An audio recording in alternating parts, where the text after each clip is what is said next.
बिस्मिल्लाहिर्रहमानिर्रहीम। आपका बहुत शुक्रिया। मैंने आपको दावत दी थी, आए, पता नहीं आपको कुछ मिला होगा या नहीं मिला होगा। इसी बहाने अच्छा है, सारे पाकिस्तान के लोग यहाँ जमा हैं और तहरीक तहफ़्फ़ुज़ आईन पाकिस्तान ने ऐलान किया है धरना कल होगा, मुतालिबात कल हम रखेंगे। आज हम कुछ नहीं कहते, कल हम मुतालिबात रखेंगे और वो मुतालिबात मानने तक फिर अगर खुदा न खास्ता कुछ होता है उसकी जिम्मेवार हुकूमत होगी। हमारे मुतालिबात में न नाजायज मुतालिबा होगा, न किसी के लिए गाली होगी, न किसी के लिए बुरी बात होगी। वो बात होगी जो इंसानियत के दायरे में होगी, जो सियासत के दायरे में होगी। इमरान खान इस मुल्क का सबसे पॉपुलर लीडर है, वो जेल में है। चाहिए तो ये मुतालिबा में शायद वो कर दे।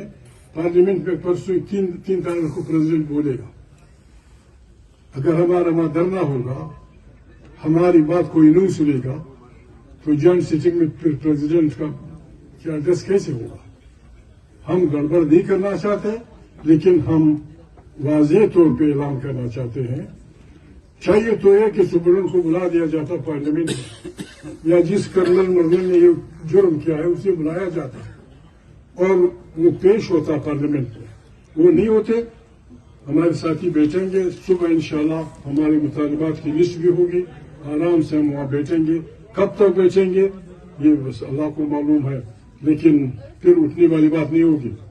आप सब ने वादा करना होगा। जो आना आते हैं, जो आना चाहता है उस इस इरादे से आना होगा कि बस बिस्मिल्लाह हम बैठे रहे। बस ये इब्तिदा है, खुदा खैर करेगा।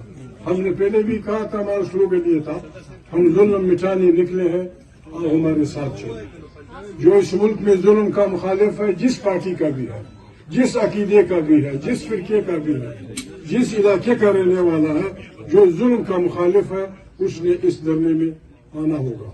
हम उसको खुशामदीद करेंगे। जो नहीं आएंगे उनका भी भला परवाह नहीं है। इस पाकिस्तान बहुत बड़ा है, लोग आएंगे इंशाल्लाह, और इंशाल्लाह वही होगा जो खल्क़ खुदा चाहे। बड़ी मेहरबानी।